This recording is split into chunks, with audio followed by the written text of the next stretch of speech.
नमस्कार, आप देख रहे हैं व्हाइट पेपर और मैं हूं आपके साथ आशा सरमाल। चलिए शुरुआत करते हैं व्हाइट पेपर की, लेकिन बड़ी खबर के साथ शुरुआत करते चले। नेशनल कॉन्फ्रेंस की तरफ से मीरवाइज उमर फारूक के बयान की सराहना की गई, स्वागत किया गया है।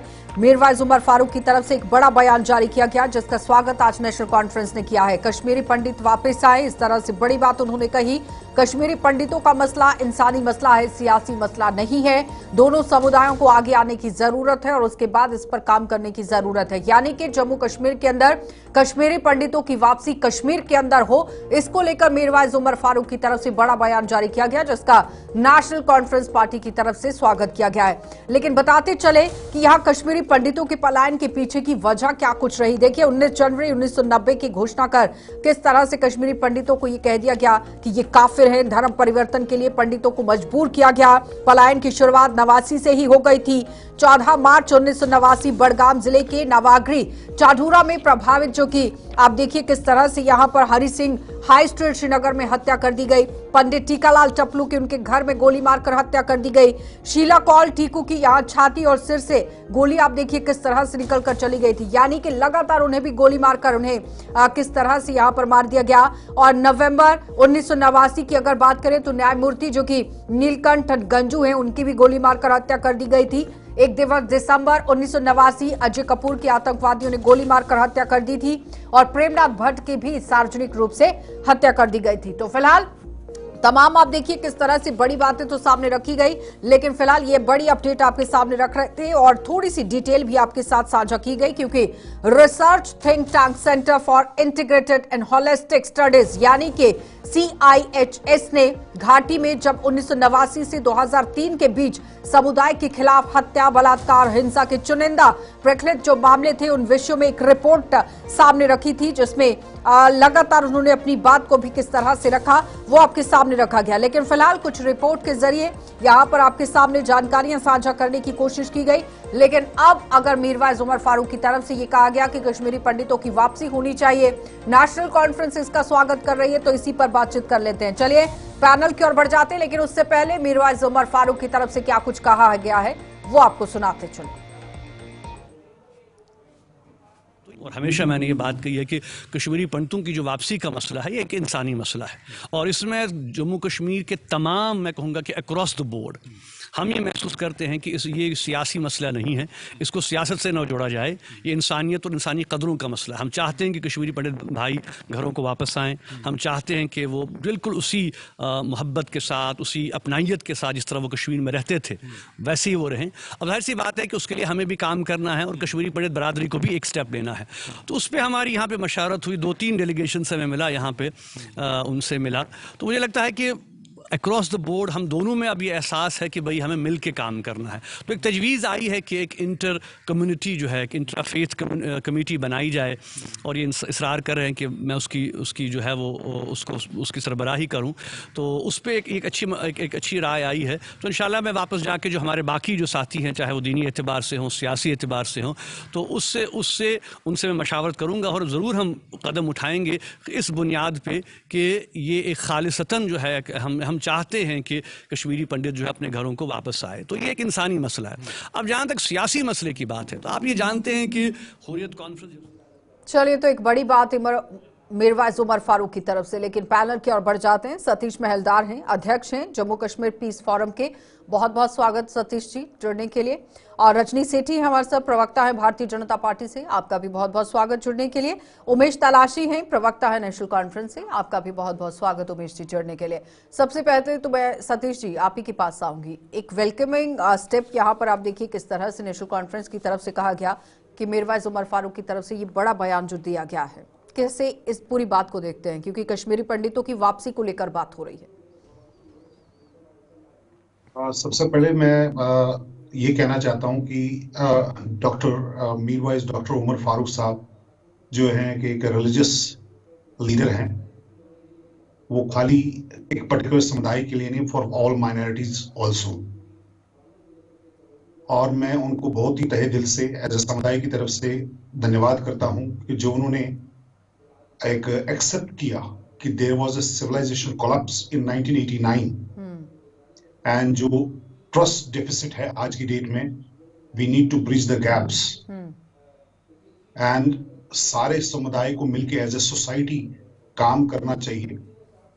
और हम ये चाहते हैं कि एज ए कश्मीरी पंडित का रिटर्न और बाकी जो समुदाय के लोग जो हैं, जो घरों से बाहर निकले 1989 में because of the civilization collapse, वो वापस अपने घरों में आए।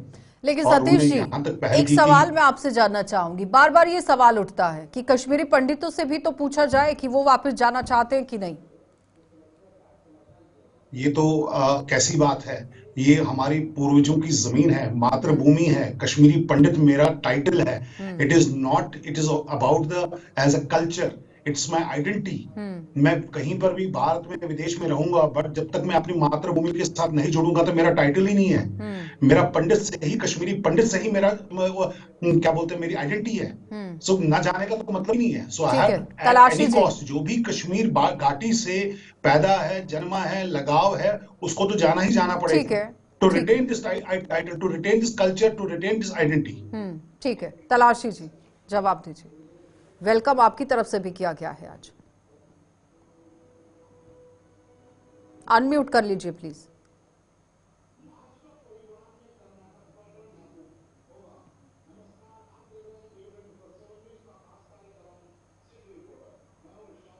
I hope you can hear me. जी बोलिए। जी, हम बिल्कुल इस चीज का वेलकम करते हैं। मीर भाई साहब ने जो रिहैबिलिटेशन की बात की है, वक्तन फवक्तन हमने, चाहे डॉक्टर फारूक साहब हो, चाहे उमर साहब हो, चाहे गवर्नमेंट में रह के या गवर्नमेंट से बाहर, जो भी पीछे गवर्नमेंट से बाहर थे, हम वक्तन फवक्तन हमने कश्मीरी पंडित की बात की है। और हम बिलखसूस चाहते हैं कि कश्मीरी पंडित वापस अपने घरों में बसे। तो ये नेशनल कॉन्फ्रेंस ने, अगर आप नेशनल कॉन्फ्रेंस का मैनिफेस्टो पढ़ेंगे, this was the part of the manifesto, Kashmiri Pandit एक डिग्निफाइड रिटर्न एंड रिहैबिलिटेशन हो कश्मीरी पंडित्स का। और बिलखसूस हम उस चीज पे अड़े हैं कि कश्मीरी पंडित्स का जो what they lost, they should have a dignified return and rehabilitation. Rajni ji, वो कह रहे हैं हमने तो मैनिफेस्टो में भी दिया है कि कश्मीरी पंडितों की वापसी के लिए काम करेंगे। जी आशा जी, मैनिफेस्टो में इन्होंने बहुत से पॉइंट्स दिए हैं जिन पर अभी तक अमल नहीं हुआ है।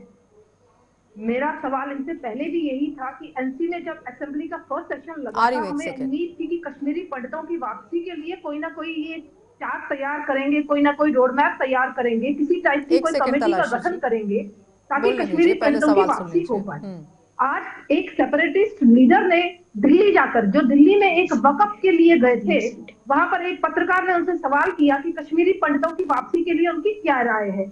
मैं उनसे पूछना चाहती हूँ कि इतने सालों से कश्मीरी पंडित विस्थापित है, आज तक उन्होंने आह्वान क्यों नहीं किया कश्मीरी पंडितों को कि आप वापस आइए, आप अपने घरों में आइए। आज दिल्ली जाकर उनको ये स्टेटमेंट देनी पड़ी। जम्मू कश्मीर में उनकी तरफ से कभी ऐसी स्टेटमेंट नहीं आई। और एनसी की सरकार लगातार, आशा जी, इतने सालों में जम्मू कश्मीर में रही है, कश्मीरी पंडितों की वापसी के लिए ना उन्होंने कोई कदम उठाया, ना ही कोई ट्रस्ट बिल्डिंग के लिए उन्होंने कोई ऐसी स्टेप्स उठाए कि कश्मीरी पंडित कोई विश्वास पा सकता कि इन सरकारों में कोई कहीं ना कहीं सिंसियरिटी है कश्मीरी पंडितों को वापस लाने की। मुझे नहीं लगता कि ये कोई सच्चाई की बात है, मुझे नहीं लगता कि इसमें कोई सच्चाई है। चलिए जवाब दीजिए तलाशी जी। वो कह रहे हैं हमें नहीं लगता इसमें सच्चाई है। देखिए मेरी बात सुनिए, मैं आपको बड़ा ना वाज़ेह करता हूँ इस चीज को। रजनी सेठी जी बीजेपी की प्रवक्ता है, इनको ना दीन का पता ना दुनिया का पता। इनको यही नहीं पता कि 10 साल से बीजेपी की सरकार थी, बीजेपी ने कभी कश्मीरी पंडित की बात नहीं की। अभी जो मैनिफेस्टो लास्ट वाला लोकसभा इलेक्शंस में बीजेपी ने लाया, पिछले 2 मैनिफेस्टो में कश्मीरी पंडित की बात की। लास्ट मैनिफेस्टो इनका था, इसमें कश्मीरी पंडित की बात की। सुनिए, इनके पास कोई मैंडेट नहीं है। बीजेपी अगर बात करे ना कश्मीरी पंडित की, इनको शर्म आनी चाहिए। उसके बाद 2008 में उमर साहब की सरकार थी, यूपीए ने पैकेज दिया, that was implemented bye national conference. ठीक है, हमने ट्रूथ एंड रिकंसिलिएशन कमीशन की बात की। और ये बेशरम लोग, बीजेपी वाले लोग आज ये बात करेंगे कि कश्मीरी पंडितों की, they have no mandate to speak about Kashmiri Pandit. 10 साल, तीसरा टर्म, बताइए क्या किया इन्होंने कश्मीरी पंडित के लिए। आप मुझसे मत पूछिए, मैं एक सियासी आदमी हूँ। आप जाके सड़क पे किसी कश्मीरी पंडित से पूछिए, उससे पूछिए बीजेपी ने आपके लिए क्या किया। रजनी जी, उसके पास जवाब ही नहीं। आप कहते हैं हमें शर्म आती है बीजेपी पे, हमें शर्म आती है बीजेपी ने क्या किया। सिर्फ एक इलेक्टोरल गेन्स के लिए बीजेपी ने कश्मीरी पंडित सुनिए सुनिए सुनने का गुर्दा रखिए, मैडम, सुनने का गुर्दा रखिए। बीजेपी ने सिर्फ कश्मीरी पंडित को फिल्में बनाई, ये रजनी जी को पता होगा, फिल्में बना के टिकटें बेच ली कश्मीरी पंडित। पर्सनलाइज मत हो जाइए कश्मीरी पंडित, प्लीज। आप मुझे बताइए कश्मीरी पंडित पर्सनल मत कीजिए एक दूसरे के कमेंट्स। 2019 में लेफ्टिनेंट गवर्नर साहब का रूल लगा इधर, उसके बाद 2020, 2021, 2022, 2023 में उसके बाद कश्मीरी पंडित का एग्जॉडस हुआ। 8 महीने वो यहाँ हड़ताल पे बैठे हुए थे, उनकी तनख्वाहें नहीं, सच्चाई सुन लेते हैं ना तलाशी जी, सच्चाई सुन लेते हैं ना कि बीजेपी का यहाँ पर पूरा फॉल्ट था कि नेशनल कॉन्फ्रेंस का था। एक सेकंड तलाशी जी, ज्ञान देंगे, बताइए ना बीजेपी ने क्या किया कश्मीरी पंडित के लिए सिवाय बेचने के। फिल्में बनाई, मैं मानता हूं, ठीक है, वो महालदार हमारे साथ बैठे हुए हैं, वो बेहतर बताएंगे, लेकिन रुकेंगे एक छोटे से ब्रेक के लिए। जल्द वापस ले तो आप जवाब दीजिए, बीजेपी ने क्या कुछ किया वो पूछ रहे हैं। आशा जी, पहले मैं एनसी के प्रवक्ता को जवाब दे दूं। ये बात कर रहे हैं कि रजनी जी को दीन दुनिया का नहीं पता। नहीं, पर्सनल कमेंट्स प्लीज तलाशी जी, आप भी थोड़ा सा ध्यान रखिए। और रजनी जी प्लीज। आशा जी, मैं पर्सनल नहीं जा रही हूँ, मैं पार्टी लेवल पर जवाब दे रही हूँ। ये बात कर रहे हैं दीन दुनिया की नहीं पता, ये सब शायद भूल गए हैं कि बीजेपी एक नेशनल लेवल की पार्टी है और जो इनकी पार्टी है वो सिर्फ कश्मीर तक सीमित है। ये बीजेपी के ऊपर कटाक्ष ना करके अपनी पार्टी का जवाब दे। दूसरी बात, सेपरेटिस्ट लीडर, बीजेपी को मत लाइए बीच में, मैं बीजेपी की बात नहीं कर रहा हूं, आपको दीन दुनिया का नहीं पता। तलाशी जी, ये पर्सनल कमेंट होता है। तलाशी जी, ये पर्सनल कमेंट होता है, ऐसे चलता है क्या? नहीं, मैं यहाँ से बोल दूं कि कुछ नहीं आता है आपको तो कैसा लगेगा? नहीं, अगर पार्टी ने रेकमेंड किया है तो कुछ तो आता है, तभी बैठे हैं। आपको एज ए स्पोक्स पर्सन बिठाया है, कुछ आता है तो ही बैठे हैं। नहीं तलाशी जी प्लीज, इस तरह से भाषा नहीं चलेगी। सतीश जी मुझे नहीं, एक सेकंड रुक जाइए प्लीज। अगर आपको पर्सनल कमेंट एक दूसरे को करने, उसके लिए डिबेट नहीं है, वो आपके पास बाहर का समय है, वहां पर निपटाइएगा प्लीज। सतीश जी जवाब दीजिएगा, बीजेपी ने कितना, एक सेकंड तलाशी जी, नहीं एक सेकंड सतीश जी, बीजेपी ने कितना काम किया आप लोगों के लिए और नेशनल कॉन्फ्रेंस ने कितना काम किया? आंकलन तो आपसे बेहतर कोई नहीं कर सकता है। देखिए, राइट फ्रॉम 1989 बीजेपी के मैनिफेस्टो पे कश्मीरी पंडित, कोई भी इलेक्शन भारत में होता था, कश्मीरी पंडित का रिटर्न, पलायन was the one of the first, पहला प्रायोरिटी थी। पहला राम मंदिर होता था, सेकंड कश्मीरी पंडित होता था। आज आशा जी 35 साल हो गए, कश्मीरी पंडित वही है, राम मंदिर भी बन गए, भगवान लल्ला भी वहीं पर आ गए अपने मंदिर में, पर कश्मीरी पंडित वही दर दर की ठोकरें खा रहा है, वही मैनिफेस्टो पर अभी तक चिपका है 35 साल से। जग को पता है कि हम भी आज बाहर हैं, तो आप खुद ही समझ लगाइए कि हुआ क्या कश्मीरी पंडित के साथ। सतीश जी फिर जो ये नहीं, सतीश जी जो फिर ये लिखा गया है, नहीं एक सेकंड रुकिए ना सतीश जी, आप भी, जो ये लिखा गया कि 4600 विस्थापित परिवारों की लिस्ट तैयार कर ली गई, 175 परिवारों को वापस भेजने के लिए कोशिश जारी है और अगले लोगों को भी आगे का नंबर जो है वो दिया जाएगा, उनकी भी वापसी की जाएगी। आ रही हूं मैं तलाशी जी, एक सेकंड सच्चाई को सुनने दीजिए पहले। हाँ सतीश जी, देखिए दूसरी बात जो है कि जो वापस लोग गए हैं, कोई भी स्कीम बनी है वो माननीय लेट डॉक्टर मनमोहन सिंह जी ने जो स्कीम निकाली थी वो ही, और उसमें कहीं भी कतई नहीं करूंगा, उसमें इनफैक्ट लेट स्वर्गीय हमारी बहन सुषमा स्वराज जी जो थी, उन्होंने एज ए पार्लियामेंट्री बोर्ड में उन्होंने काफी सारे काम किया। उन्होंने जो रिकमेंडेशंस दी थी उसमें मनमोहन सरकार ने उन्होंने कांग्रेस ने निकाला था, बट उसमें भी आज तक सारे जो प्रावधान रखे गए थे वो पूरे नहीं किए गए थे। उसमें रिकमेंडेशन थी, 2009 की बात बता रहा हूं मैं, रिकमेंडेशन फॉर हाउसिंग की थी, loans for soft loans for over as youths की थी, वो उसमें से तीसरा था कि जिनके घर टूटे हैं, जलाए गए हैं, उनके लिए उनको फाइनेंशियल असिस्टेंस दी जाए। लास्ट बट लीस्ट जिन्होंने बेचे हैं मकान अपने किसी भी कारण से because of the force exodus, तो उनको भी कुछ ना कुछ दे के, उनको जमीनें दे के, ताकि वो अपने आशियाना बने। बट इन चीजों पे कहीं पे भी कोई काम आज तक नहीं हुआ। ठीक है सतीश जी, रजनी जी मैं आपसे जवाब लूंगी, तलाशी जी हाथ उठा रहे थे, हाँ बोलिए। नहीं, पहले मैं रजनी जी से जवाब चाहूंगा, फिर मैं कमेंट करूंगा। किस बात का जवाब? सवाल क्या है? जो मैंने सवाल पूछे, क्या किया बीजेपी ने कश्मीरी पंडित से? चलिए रजनी जी जवाब दीजिए। वो कह रहे हैं क्या किया, और सतीश जी भी कह रहे हैं कि जो भी मिला यूपी की सरकार में मिला। जी आशा जी, देखिए उमेश जी को मैं बता दूं, ये कश्मीरी पंडितों के लिए आज कहीं ना कहीं यहाँ फेवर कर रहे हैं। ये शायद भूल गए कि रजनी सेठी भी एक कश्मीरी पंडित लड़की है जो आज समझ रही है कि कश्मीरी पंडितों के लिए अगर किसी ने किया तो वो बीजेपी ने किया। ये मत भूलिए कि आप एनसी की तरफ से प्रवक्ता है और मैं बीजेपी की तरफ से प्रवक्ता हूँ। आज सेपरेटिस्ट लीडर आपको बोल रहे हैं कि कश्मीरी पंडित आए और आप उसका वेलकम कर रहे हैं। तो कहने का मेरा तात्पर्य ये है कि आप एनसी वाले जिनके कारण विस्थापन हुआ कश्मीरी पंडितों का, आज आप स्वागत करने के लिए बैठे हैं क्या? बीजेपी अपना काम कर रही है, वहां ट्रस्ट बिल्डिंग का काम कर रही है, पत्थरबाजी को खत्म करने का काम कर रही है, सिचुएशन ऐसी फेवरेबल बना रही है कि कश्मीरी पंडित सेफ एंड साउंड बाहर जा सके। कहीं ना कहीं एनसी फ्रस्ट्रेट हो चुकी है। आज उनको एक्सेप्ट करना पड़ रहा है कि सेंटर में मोदी गवर्नमेंट है, मोदी गवर्नमेंट देखिए सुनिए रजनी जी सुनिए जवाब सुनिए। मैं आप जवाब सुनिए। आप कह रहे मैं भी कश्मीरी पंडित हूँ। सुनिए आप कह रहे मैं भी कश्मीरी पंडित हूँ। चलिए आप ही बोलिए।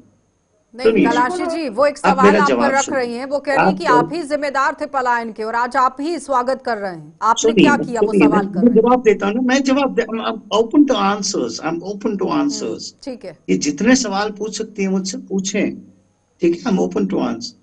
रजनी जी कह रही है मैं खुद एक कश्मीरी पंडित हूँ, हमारे सर मत्थे पे हमारी बहन है। क्या कहती हैं क्या नहीं कहती हैं, इनको थोड़ा पढ़ने की जरूरत है। ये कह रही है कि नेशनल कॉन्फ्रेंस की जिम्मेदार है पलायन के लिए, इनको ये समझने की जरूरत है। उस वक्त की मैंने आपको इंटरप्ट नहीं किया। सुनिए ना मैम, मैंने आपको इंटरप्ट नहीं किया। मैंने आपको इंटरप्ट नहीं किया। रजनी जी प्लीज सुन लीजिए। Let's have a healthy discussion. Let's not fight. Let's not have a cat fight. Let's have a healthy discussion. इन्होंने उस टाइम ये 90 की बात कर रहे हैं कि पलायन के टाइम नेशनल कॉन्फ्रेंस रिस्पॉन्सिबल है। इनको ये पता होना चाहिए कि वीपी सिंह की सरकार थी, बीजेपी सपोर्ट कर रही थी, आंख बंद करके देख रही थी वो कश्मीरी पंडित कैसे माइग्रेट हो रहे हैं, कैसे एग्जॉडस हो रहा है। लेकिन उसके बाद जब सरकार चलाई क्या किया नेशनल कॉन्फ्रेंस ने और बीजेपी ने भी? सुनिए आप जल्दी से जवाब दे दीजिए। आप भी सुनिए एंकर साहिब, आप भी सुनिए। उसके बाद नेशनल कॉन्फ्रेंस ने हमेशा कश्मीरी पंडित रिहैबिलिटेशन की बात की। Truth and reconciliation commission National Conference. Satish ji कितनी बार नेशनल कॉन्फ्रेंस ने इस पर अपनी मेरा जवाब एक सेकंड में सिर्फ आपके सुनने के लिए नहीं बैठी हूँ तलाशी जी।